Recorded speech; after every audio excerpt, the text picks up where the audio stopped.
3. There was music from my neighbor's house through the summer nights. In his blue gardens, men and girls came and went like moss among the whisperings in the champagne and the stars.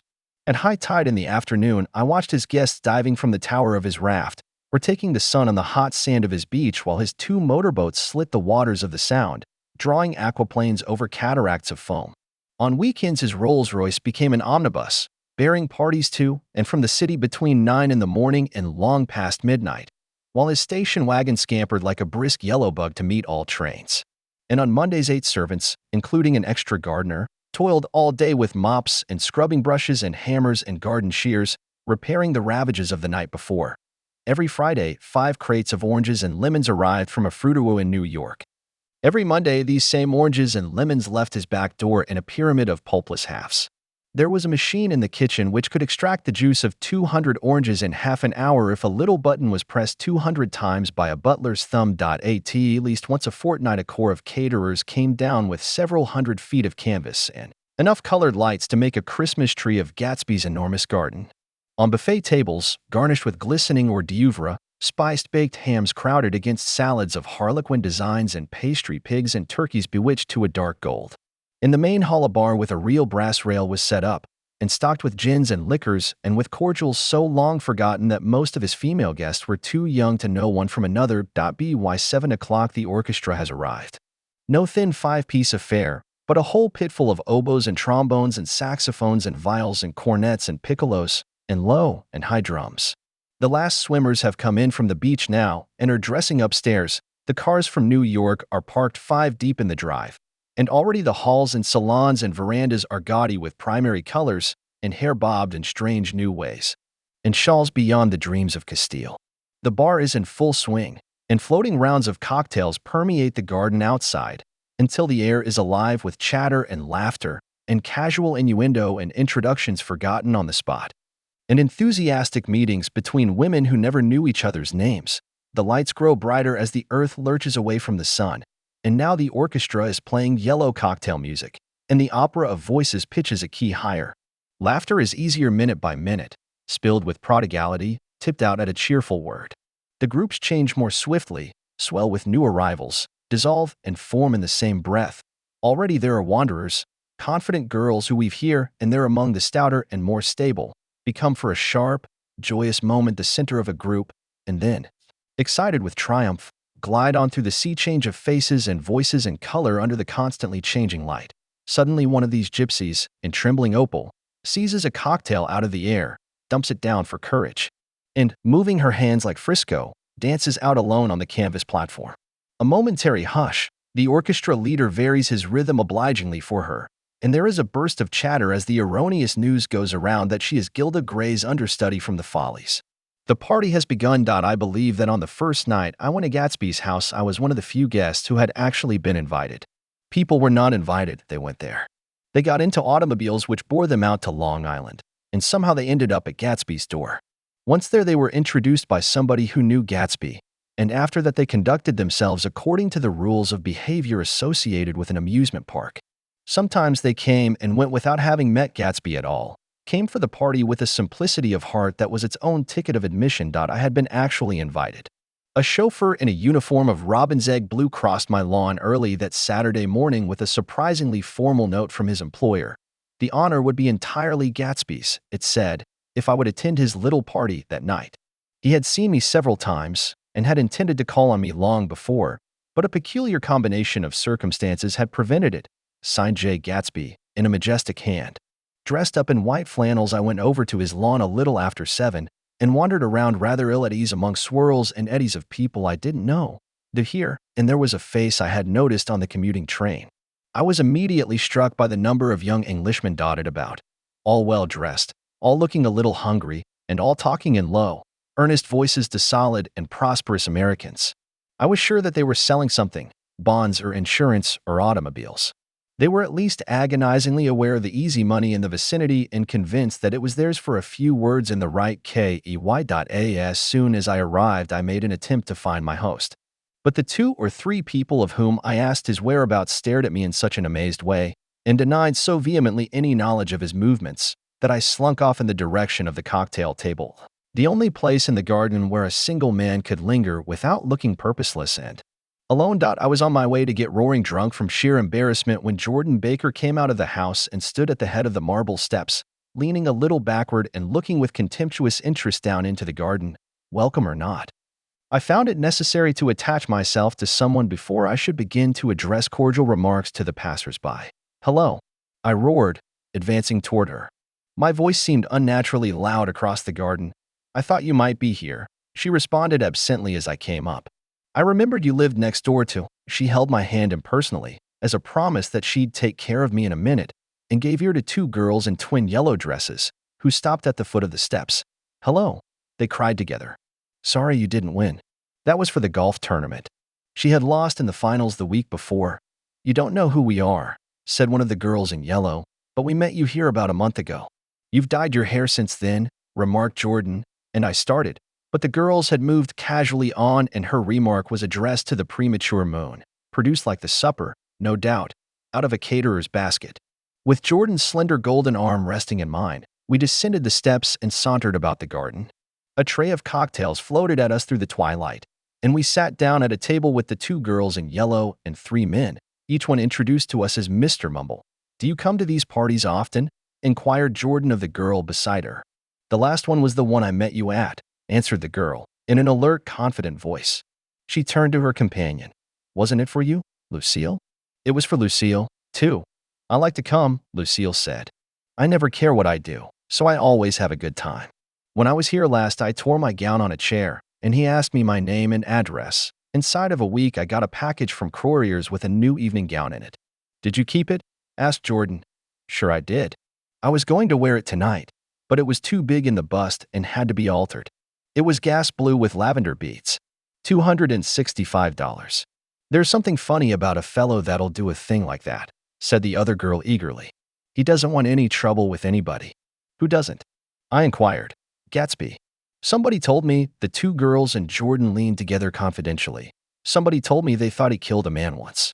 A thrill passed over all of us. The three Mr. Mumbles bent forward and listened eagerly. "I don't think it's so much that," argued Lucille skeptically. "It's more that he was a German spy during the war." One of the men nodded in confirmation.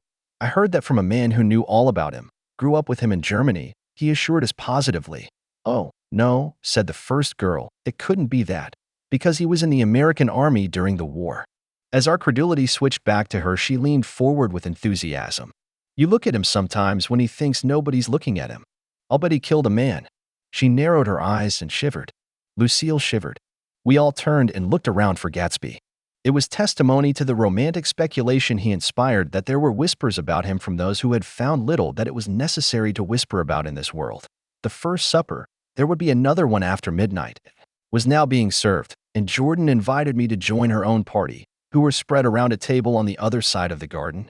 There were three married couples and Jordan's escort, a persistent undergraduate given to violent innuendo, and obviously under the impression that sooner or later Jordan was going to yield him up her person to a greater or lesser degree. Instead of rambling, this party had preserved a dignified homogeneity and assumed to itself the function of representing the staid nobility of the countryside, East Egg condescending to West Egg and carefully on guard against its spectroscopic gaiety. "Let's get out," whispered Jordan, after a somehow wasteful and inappropriate half-hour. "This is much too polite for me." We got up, and she explained that we were going to find the host. "I had never met him," she said, "and it was making me uneasy." The undergraduate nodded in a cynical, melancholy way. The bar, where we glanced first, was crowded, but Gatsby was not there. She couldn't find him from the top of the steps, and he wasn't on the veranda. On a chance, we tried an important-looking door and walked into a high Gothic library, paneled with carved English oak, and probably transported complete from some ruin overseas. A stout, middle-aged man, with enormous allied spectacles, was sitting somewhat drunk on the edge of a great table, staring with unsteady concentration at the shelves of books. As we entered, he wheeled excitedly around and examined Jordan from head to foot. "What do you think?" he demanded impetuously. "About what?" He waved his hand toward the bookshelves. "About that. As a matter of fact, you needn't bother to ascertain." I ascertained. "They're real. The books." He nodded. "Absolutely real. Have pages and everything. I thought they'd be a nice durable cardboard. Matter of fact, they're absolutely real. Pages in here. Let me show you." Taking our skepticism for granted, he rushed to the bookcases and returned with Volume 1 of the Stoddard Lectures. See, he cried triumphantly. It's a bona fide piece of printed matter. It fooled me. This fella's a regular Belasco. It's a triumph. What thoroughness. What realism. Knew when to stop, too, didn't cut the pages. But what do you want? What do you expect? He snatched the book from me and replaced it hastily on its shelf, muttering that if one brick was removed, the whole library was liable to collapse. Who brought you? He demanded. Or did you just come? I was brought. Most people were brought. Jordan looked at him alertly, cheerfully, without answering. I was brought by a woman named Roosevelt, he continued. Mrs. Claude Roosevelt. Do you know her? I met her somewhere last night. I've been drunk for about a week now, and I thought it might sober me up to sit in a library. Has it? A little bit, I think. I can't tell yet. I've only been here an hour. Did I tell you about the books? They're real. You told us. We shook hands with him gravely and went back outdoors. There was dancing now on the canvas in the garden, old men pushing young girls backward in eternal graceless circles, superior couples holding each other tortuously, fashionably, and keeping in the corners. And a great number of single girls dancing individually or relieving the orchestra for a moment of the burden of the banjo or the traps. By midnight, the hilarity had increased. A celebrated tenor had sung in Italian, and a notorious contralto had sung in jazz, and between the numbers people were doing stunts all over the garden, while happy, vacuous bursts of laughter rose toward the summer sky. A pair of stage twins, who turned out to be the girls in yellow, did a baby act in costume, and champagne was served in glasses bigger than finger bowls. The moon had risen higher, and floating in the sound was a triangle of silver scales, trembling a little to the stiff, tinny drip of the banjos on the lawn. I was still with Jordan Baker. We were sitting at a table with a man of about my age and a rowdy little girl, who gave way upon the slightest provocation to uncontrollable laughter. I was enjoying myself now. I had taken 2 finger bowls of champagne, and the scene had changed before my eyes into something significant, elemental, and profound. At a lull in the entertainment, the man looked at me and smiled. Your face is familiar, he said politely. Weren't you in the 1st Division during the war? Why, yes. I was in the 20th Infantry. I was in the 16th until June 1918. I knew I'd seen you somewhere before. We talked for a moment about some wet, gray little villages in France. Evidently he lived in this vicinity, for he told me that he had just bought a hydroplane and was going to try it out in the morning. Want to go with me, old sport? Just near the shore along the Sound. What time? Any time that suits you best. It was on the tip of my tongue to ask his name when Jordan looked around and smiled. Having a gay time now? She inquired. Much better. I turned again to my new acquaintance. This is an unusual party for me. I haven't even seen the host. I live over there. I waved my hand at the invisible hedge in the distance, and this man Gatsby sent over his chauffeur with an invitation. For a moment he looked at me as if he failed to understand. I'm Gatsby, he said suddenly. What? I exclaimed. Oh, I beg your pardon. I thought you knew, old sport. I'm afraid I'm not a very good host. He smiled understandingly, much more than understandingly. It was one of those rare smiles with a quality of eternal reassurance in it that you may come across 4 or 5 times in life. It faced, or seemed to face, the whole eternal world for an instant, and then concentrated on you with an irresistible prejudice in your favor. It understood you just so far as you wanted to be understood, believed in you as you would like to believe in yourself, and assured you that it had precisely the impression of you that, at your best, you hoped to convey. Precisely at that point it vanished, and I was looking at an elegant young roughneck, a year or 2 over 30, whose elaborate formality of speech just missed being absurd. Some time before he introduced himself, I'd got a strong impression that he was picking his words with care. Almost at the moment when Mr. Gatsby identified himself, a butler hurried toward him with the information that Chicago was calling him on the wire. He excused himself with a small bow that included each of us in turn. If you want anything, just ask for it, old sport, he urged me. Excuse me. I will rejoin you later. When he was gone, I turned immediately to Jordan, constrained to assure her of my surprise. I had expected that Mr. Gatsby would be a florid and corpulent person in his middle years. Who is he? I demanded. Do you know? He's just a man named Gatsby. Where is he from, I mean? And what does he do? Now you're started on the subject, she answered with a wan smile. Well, he told me once he was an Oxford man. A dim background started to take shape behind him, but at her next remark it faded away. However, I don't believe it. Why not? I don't know, she insisted. I just don't think he went there. Something in her tone reminded me of the other girls. I think he killed a man, and had the effect of stimulating my curiosity. I would have accepted without question the information that Gatsby sprang from the swamps of Louisiana or from the Lower East Side of New York. That was comprehensible. But young men didn't, at least in my provincial inexperience I believe they didn't, drift coolly out of nowhere and buy a palace on Long Island Sound. Anyhow, he gives large parties, said Jordan, changing the subject with an urban distaste for the concrete. And I like large parties. They're so intimate. At small parties there isn't any privacy. There was the boom of a bass drum, and the voice of the orchestra leader rang out suddenly above the echolalia of the garden. "Ladies and gentlemen," he cried. "At the request of Mr. Gatsby, we are going to play for you Mr. Vladimir Tostof's latest work, which attracted so much attention at Carnegie Hall last May. If you read the papers, you know there was a big sensation." He smiled with jovial condescension and added, "Some sensation." Whereupon everybody laughed. "The piece is known," he concluded lustily, "as Vladimir Tostof's Jazz History of the World." The nature of Mr. Tostof's composition eluded me, because just as it began my eyes fell on Gatsby, standing alone on the marble steps and looking from one group to another with approving eyes. His tan skin was drawn attractively tight on his face, and his short hair looked as though it were trimmed every day. I could see nothing sinister about him. I wondered if the fact that he was not drinking helped to set him off from his guests, for it seemed to me that he grew more correct as the fraternal hilarity increased. When the Jazz History of the World was over, girls were putting their heads on men's shoulders in a puppyish, convivial way. Girls were swooning backward playfully into men's arms, even into groups, knowing that someone would arrest their falls.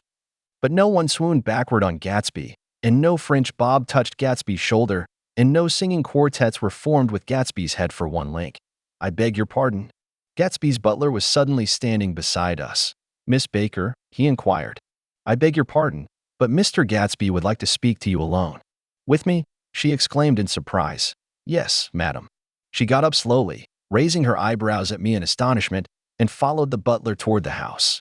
I noticed that she wore her evening dress, all her dresses, like sports clothes. There was a jauntiness about her movements as if she had first learned to walk upon golf courses on clean, crisp mornings. I was alone, and it was almost 2. For some time confused and intriguing sounds had issued from a long, many-windowed room which overhung the terrace. Eluding Jordan's undergraduate, who was now engaged in an obstetrical conversation with 2 chorus girls, and who implored me to join him, I went inside. The large room was full of people. One of the girls in yellow was playing the piano, and beside her stood a tall, red-haired young lady from a famous chorus, engaged in song. She had drunk a quantity of champagne, and during the course of her song she had decided, ineptly, that everything was very, very sad. She was not only singing, she was weeping too. Whenever there was a pause in the song, she filled it with gasping, broken sobs, and then took up the lyric again in a quavering soprano. The tears coursed down her cheeks, not freely, however, for when they came into contact with her heavily beaded eyelashes they assumed an inky color and pursued the rest of their way in slow black rivulets. A humorous suggestion was made that she sing the notes on her face, whereupon she threw up her hands, sank into a chair, and went off into a deep vinous sleep. "She had a fight with a man who says he's her husband," explained a girl at my elbow. I looked around. Most of the remaining women were now having fights with men said to be their husbands. Even Jordan's party, the quartet from East Egg, were rent asunder by dissension. One of the men was talking with curious intensity to a young actress and his wife. After attempting to laugh at the situation in a dignified and indifferent way, broke down entirely and resorted to flank attacks. At intervals, she appeared suddenly at his side like an angry diamond, and hissed, "You promised," into his ear. The reluctance to go home was not confined to wayward men. The hall was at present occupied by 2 deplorably sober men and their highly indignant wives. The wives were sympathizing with each other in slightly raised voices. "Whenever he sees I'm having a good time, he wants to go home. Never heard anything so selfish in my life. We're always the first ones to leave." "So are we." "Well, we're almost the last tonight," said one of the men sheepishly. "The orchestra left half an hour ago." In spite of the wives' agreement that such malevolence was beyond credibility, the dispute ended in a short struggle, and both wives were lifted, kicking, into the night. As I waited for my hat in the hall, the door of the library opened and Jordan Baker and Gatsby came out together. He was saying some last word to her, But the eagerness in his manner tightened abruptly into formality as several people approached him to say goodbye. Jordan's party were calling impatiently to her from the porch, but she lingered for a moment to shake hands. "I've just heard the most amazing thing," she whispered. "How long were we in there?" "Why, about an hour." "It was simply amazing," she repeated abstractedly. "But I swore I wouldn't tell it, and here I am tantalizing you." She yawned gracefully in my face. "Please come and see me." Phone book. Under the name of Mrs. Sigourney Howard. My aunt. She was hurrying off as she talked. Her brown hand waved a jaunty salute as she melted into her party at the door. Rather ashamed that on my first appearance I had stayed so late, I joined the last of Gatsby's guests, who were clustered around him.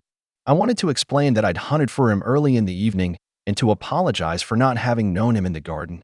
"Don't mention it," he enjoined me eagerly. "Don't give it another thought, old sport." The familiar expression held no more familiarity than the hand which reassuringly brushed my shoulder. "And don't forget we're going up in the hydroplane tomorrow morning at 9 o'clock. Then the butler, behind his shoulder. "Philadelphia wants you on the phone, sir." "All right, in a minute. Tell them I'll be right there. Good night. Good night. Good night." He smiled, and suddenly there seemed to be a pleasant significance in having been among the last to go, as if he had desired it all the time. "Good night, old sport. Good night." But as I walked down the steps, I saw that the evening was not quite over. 50 feet from the door, a dozen headlights illuminated a bizarre and tumultuous scene. In the ditch beside the road, right side up, but violently shorn of one wheel, rested a new coupe which had left Gatsby's drive not 2 minutes before. The sharp jut of a wall accounted for the detachment of the wheel, which was now getting considerable attention from half a dozen curious chauffeurs. However, as they had left their cars blocking the road, a harsh, discordant din from those in the rear had been audible for some time. And added to the already violent confusion of the scene, a man in a long duster had dismounted from the wreck and now stood in the middle of the road, looking from the car to the tire and from the tire to the observers in a pleasant, puzzled way. "See," he explained. "It went in the ditch." The fact was infinitely astonishing to him, and I recognized first the unusual quality of wonder, and then the man. It was the late patron of Gatsby's library. How'd it happen? He shrugged his shoulders. "I know nothing whatever about mechanics," he said decisively. "But how did it happen? Did you run into the wall?" "Don't ask me," said Allies, washing his hands of the whole matter. "I know very little about driving, next to nothing. It happened, and that's all I know." "Well, if you're a poor driver, you oughtn't to try driving at night." "But I wasn't even trying," he explained indignantly. "I wasn't even trying." An odd hush fell upon the bystanders. "Do you want to commit suicide? You're lucky it was just a wheel. A bad driver and not even trying." "You don't understand," explained the criminal. "I wasn't driving. There's another man in the car." The shock that followed this declaration found voice in a sustained "IHH" as the door of the coupe swung slowly open. The crowd, it was now a crowd, stepped back involuntarily, and when the door had opened wide there was a ghostly pause. Then, very gradually, part by part, a pale, dangling individual stepped out of the wreck, pawing tentatively at the ground with a large, uncertain dancing shoe. Blinded by the glare of the headlights and confused by the incessant groaning of the horns, the apparition stood swaying for a moment before he perceived the man in the duster. "What's matter?" he inquired calmly. "Did we run out of gas? Look." Half a dozen fingers pointed at the amputated wheel. He stared at it for a moment, and then looked upward as though he suspected that it had dropped from the sky. "It came off," someone explained. He nodded. "At first I didn't notice we'd stopped." A pause. Then, taking a long breath and straightening his shoulders, he remarked in a determined voice, "Wonder if tell me where there's a gas line station?" At least a dozen men, some of them a little better off than he was, explained to him that wheel and car were no longer joined by any physical bond. "Back out," he suggested after a moment. "Put her in reverse." "But the wheel's off." He hesitated. "No harm in trying," he said. The caterwauling horns had reached a crescendo, and I turned away and cut across the lawn toward home. I glanced back once. A wafer of a moon was shining over Gatsby's house, making the night fine as before, and surviving the laughter and the sound of his still glowing garden. A sudden emptiness seemed to flow now from the windows and the great doors, endowing with complete isolation the figure of the host, who stood on the porch, his hand up in a formal gesture of farewell, reading over what I have written so far. I see I have given the impression that the events of 3 nights several weeks apart were all that absorbed me. On the contrary, they were merely casual events in a crowded summer, and, until much later, They absorbed me infinitely less than my personal affairs most of the time I worked. In the early morning, the sun threw my shadow westward as I hurried down the white chasms of lower New York to the Probity Trust. I knew the other clerks and young bond salesmen by their first names and lunched with them in dark, crowded restaurants on little pig sausages and mashed potatoes and coffee. I even had a short affair with a girl who lived in Jersey City and worked in the accounting department, but her brother began throwing mean looks in my direction. So when she went on her vacation in July, I let it blow quietly away. I took dinner usually at the Yale Club. For some reason, it was the gloomiest event of my day. And then I went upstairs to the library and studied investments and securities for a conscientious hour. There were generally a few rioters around, but they never came into the library, so it was a good place to work. After that, if the night was mellow, I strolled down Madison Avenue past the old Murray Hill Hotel and over 33rd Street to the Pennsylvania Station. I began to like New York, the racy, adventurous feel of it at night, and the satisfaction that the constant flicker of men and women and machines gives to the restless eye. I like to walk up Fifth Avenue and pick out romantic women from the crowd and imagine that in a few minutes I was going to enter into their lives, and no one would ever know or disapprove. Sometimes, in my mind, I followed them to their apartments on the corners of hidden streets, and they turned and smiled back at me before they faded through a door into warm darkness. At the enchanted metropolitan twilight, I felt a haunting loneliness sometimes, and felt it in others. Poor young clerks who loitered in front of windows waiting until it was time for a solitary restaurant dinner, young clerks in the dusk, wasting the most poignant moments of night and life. Again at 8 o'clock, when the dark lanes of the 40s were lined 5 deep with throbbing taxicabs, bound for the theater district, I felt a sinking in my heart. Forms leaned together in the taxis as they waited, and voices sang, and there was laughter from unheard jokes, and lighted cigarettes made unintelligible circles inside. Imagining that I, too, was hurrying towards gaiety and sharing their intimate excitement, I wished them well. For a while, I lost sight of Jordan Baker, and then in midsummer I found her again. At first, I was flattered to go places with her, because she was a golf champion, and everyone knew her name. Then it was something more. I wasn't actually in love, but I felt a sort of tender curiosity. The bored, haughty face that she turned to the world concealed something. Most affectations conceal something eventually, even though they don't in the beginning, and one day I found what it was. When we were on a house party together up in Warwick, she left a borrowed car out in the rain with the top down, and then lied about it. And suddenly I remembered the story about her that had eluded me that night at Daisy's. At her first big golf tournament, there was a row that nearly reached the newspapers, a suggestion that she had moved her ball from a bad lie in the semifinal round. The thing approached the proportions of a scandal, then died away. A caddy retracted his statement, and the only other witness admitted that he might have been mistaken. The incident and the name had remained together in my mind. Jordan Baker instinctively avoided clever, shrewd men, and now I saw that this was because she felt safer on a plane where any divergence from a code would be thought impossible. She was incurably dishonest. She wasn't able to endure being at a disadvantage, and, given this unwillingness, I suppose she had begun dealing in subterfuges when she was very young in order to keep that cool. Insolent smile turned to the world and yet satisfy the demands of her hard, jaunty body. It made no difference to me. Dishonesty in a woman is a thing you never blame deeply. I was casually sorry, and then I forgot. It was on that same house party that we had a curious conversation about driving a car. It started because she passed so close to some workmen that our fender flicked a button on one man's coat. "You're a rotten driver," I protested. "Either you ought to be more careful, or you oughtn't to drive at all." "I am careful." "No, you're not." "Well, other people are," she said lightly. "What's that got to do with it?" "They'll keep out of my way," she insisted. "It takes two to make an accident. Suppose you met somebody just as careless as yourself." "I hope I never will," she answered. "I hate careless people. That's why I like you." Her gray, sun-strained eyes stared straight ahead, but she had deliberately shifted our relations, and for a moment I thought I loved her. But I am slow-thinking and full of interior rules that act as brakes on my desires, and I knew that first I had to get myself definitely out of that tangle back home. I'd been writing letters once a week and signing them. Love, Nick, and all I could think of was how, when that certain girl played tennis, a faint mustache of perspiration appeared on her upper lip. Nevertheless, there was a vague understanding that had to be tactfully broken off before I was free. Everyone suspects himself of at least one of the cardinal virtues, and this is mine. I am one of the few honest people that I have ever known.